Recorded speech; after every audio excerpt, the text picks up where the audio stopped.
उसमें है क्या क्या?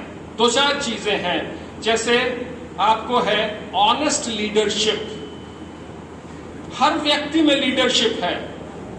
आपने माचिस की डिबिया देखी होगी, बात पुरानी हो गई, अब माचिस का इस्तेमाल बहुत कम होता है, लेकिन माचिस की डिबिया देखी होगी। उस डिबिया में 30 या 40 तिलियां रहती हैं और सब पे बारूद लगा होता है, और हर तिली में उतनी ताकत है कि वो पूरी दुनिया को भी जला सकता है और एक दिया से प्रकाश भी फैला सकता है। सवाल ये उठता है कि उस तिली का इस्तेमाल हम कहां करें और कैसे करें।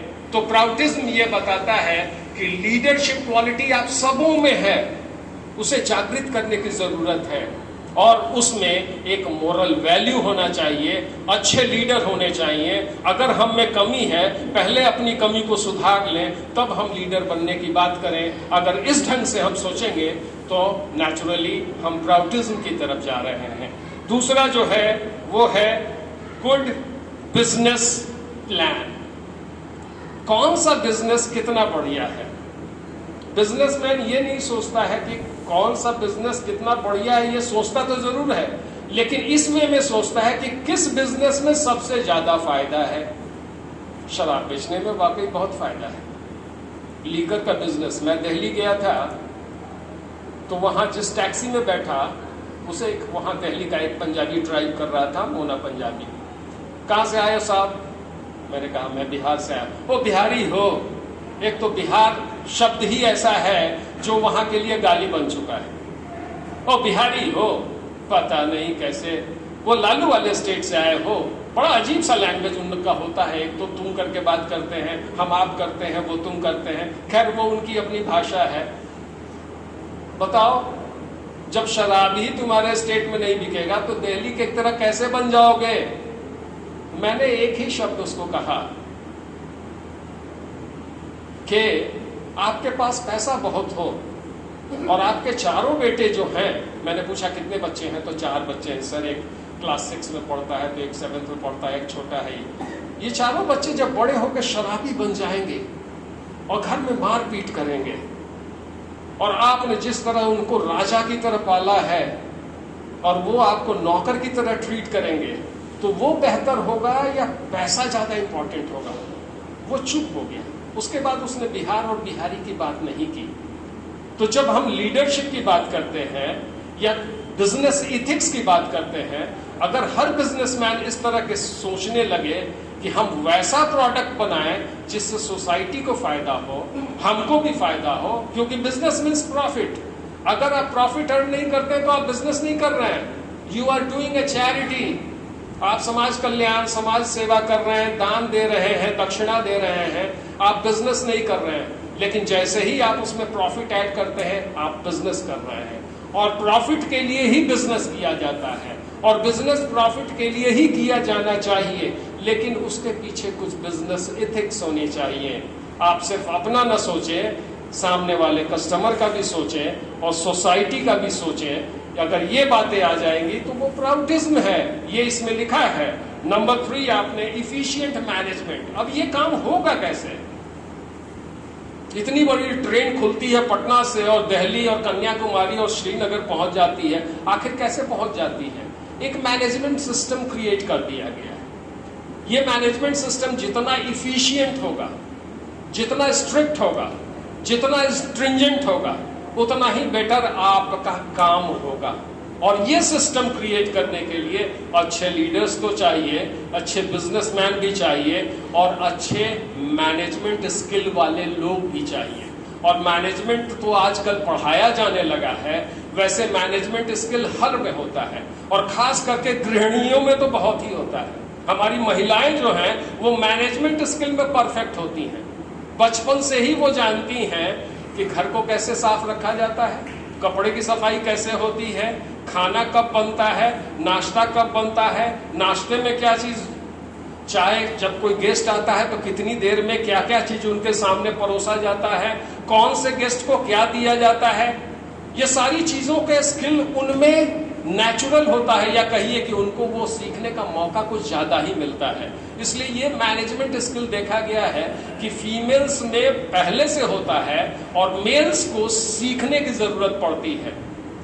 तो ये मैनेजमेंट स्किल बड़ी आसानी से डेवलप किया जा सकता है और एक इफेक्टिव और इफिशिएंट मैनेजर हम आसानी से तैयार कर सकते हैं। और नेक्स्ट है आपका होल हार्टेड सपोर्ट।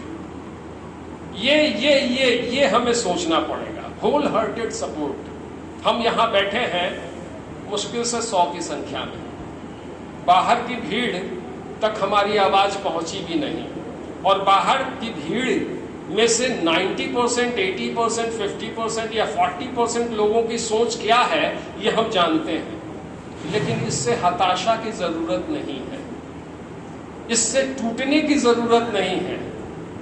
जब श्री संतोषानंद जी आज 20 साल पहले की बातों को लेकर आज इस 80 वर्ष की उम्र में इतने तरोताजा और इतने उत्साही दिख रहे हैं, तो इतने सारे लोग अगर एक एक आदमी को भी करते हैं तो कितना आसानी से ये काम आगे बढ़ सकता है। ये काम बड़ी आसानी से बढ़ सकता है। एक तो मैंने एक छोटा सा उदाहरण दिया, ये इस तरह से इन्फ्लुएंस तो आप वीक में एक आदमी को कर सकते हैं।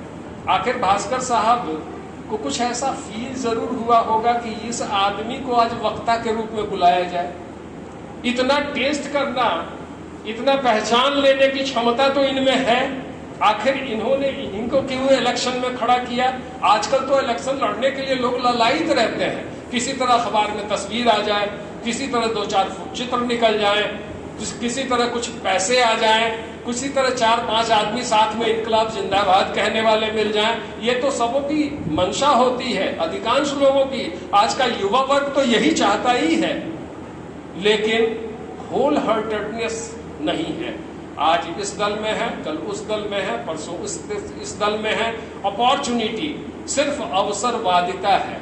तो ये होल हार्टेडनेस अगर हम में आ जाए तो बड़ी आसानी से हम आगे बढ़ सकते हैं, और इन सारी चीजों से हम अपने काम को आगे बढ़ा सकते हैं। और अगर सरकार मदद करती है तो कुछ प्राइवेटाइजेशन, यानी छोटे स्तर पे जो उद्योग बनते हैं उनको प्राइवेटाइज होने दीजिए। वो अगर सरकार की सीमा से बाहर है, कंट्रोल से बाहर है, तो उनको फ्लॉरिश करने दीजिए।